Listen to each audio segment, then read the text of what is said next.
I'm Priya and welcome back to my YouTube channel. If you haven't subscribed already, please hit subscribe and click on the bell icon so you get to know about my latest videos. Today we are going to study in detail about Uttanasana, which is a forward extension. Okay, so no matter what level you are on, I have an Uttanasana pose for each one of you. Okay, so first we are going to start with the traditional Uttanasana pose, where I want you all to take the toes in and heels out. The whole idea behind this is that your abdomen remains soft and going towards the lumbar. It doesn't protrude in the outward direction. So your toes are in and heels are out. You can try taking your toes out and heels in, and you immediately find a compression in your lower back. So whenever you're standing in Uttanasana, it's a good idea to take the toes in and take the heels out. I'm going to extend the hands on the top of my head. Okay, I'm not going to arch my back. Tuck, keep the pelvis tucked in at all times. There will be a slight Mula Bandha Kriya there. And your thighs are rolling in the outward direction. Arms are extended upwards. Feel that connection from your shoulder blades all the way to your fingertips, and from your sit bones all the way to your heels. Don't be in a hurry to just go into the pose. The point is to experience the pose at each and every step.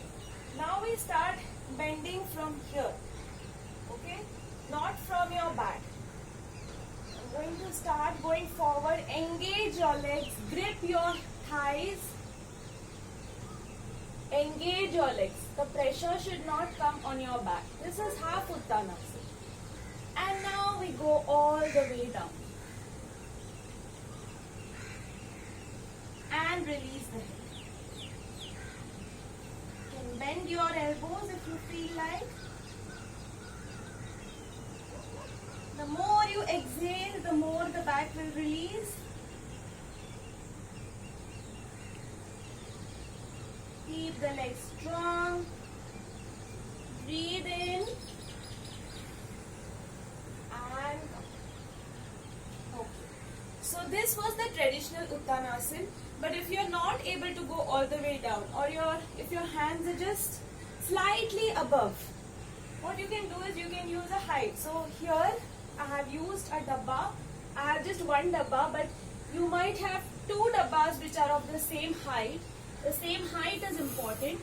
You can place the hands here and you can look straight even, so you have that opening in the upper back. Try to observe the alignment of my body.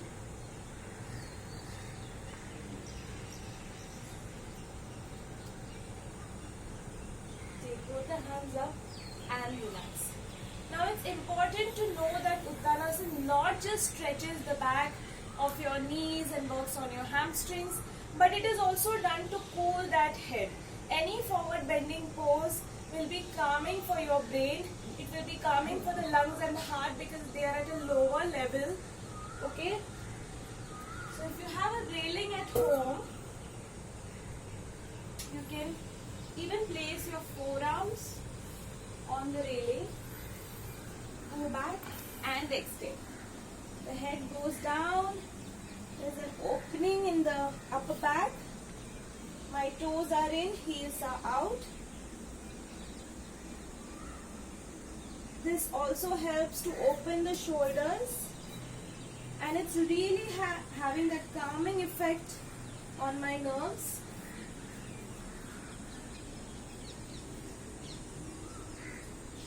Try to observe the changes in your breathing pattern. Don't grip the toes. Let the toes be open as possible, and slowly come out. If you have a railing at home, then choose your level of the railing. Great. So now here I have a chair and it has a nice cushion on it. So I'm going to use this chair to rest my head in Uttanasana. So I'm going to release. I'm going to relax the part that is between my eyebrows, which is my Ajna Chakra, which is the seat of wisdom and intuition. So I'm going to stretch my arms out and rest that part. It's almost like resting your frontal brain. So right now I'm not feeling as much stretch in my legs, but I'm really calming that brain down. So if you have a dining table at home, you can just stretch the hands out and relax the head. This is a very small movement, but it has a deeper impact on your head. So you can try doing it, especially for those of you who don't feel like meditating, who are extremely restless during meditation. You can try this and it will have a deeper impact. Okay? So now we have here 2 chairs and 2 rolled blankets. Okay? So this is a completely resting Uttanasana, where I'm going to go forward and I'm going to rest my shoulders on the 2 blankets.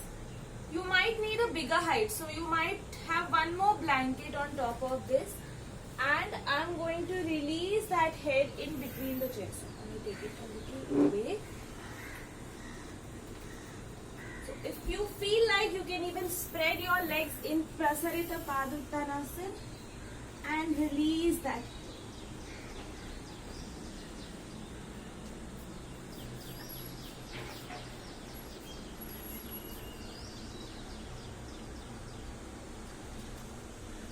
It's a complete resting pose. It also works for your cervical region.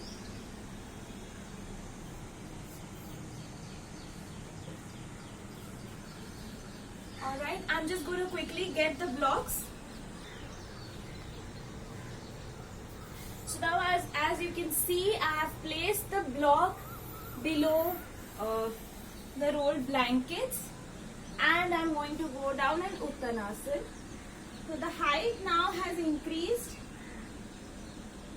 The shoulders are resting and the neck is relaxed. Like I said, if you want, you can increase the distance between your legs and relax the head. So the whole part from your C7 to your C1 is completely getting released with that gravitational force. The chairs are a little uneven here, but this is just for your reference. You might have 2 chairs at home and 2 rolled blankets.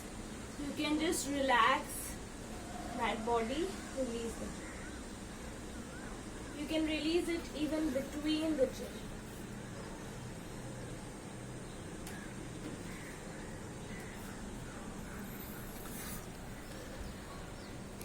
Very calming effect on the brain.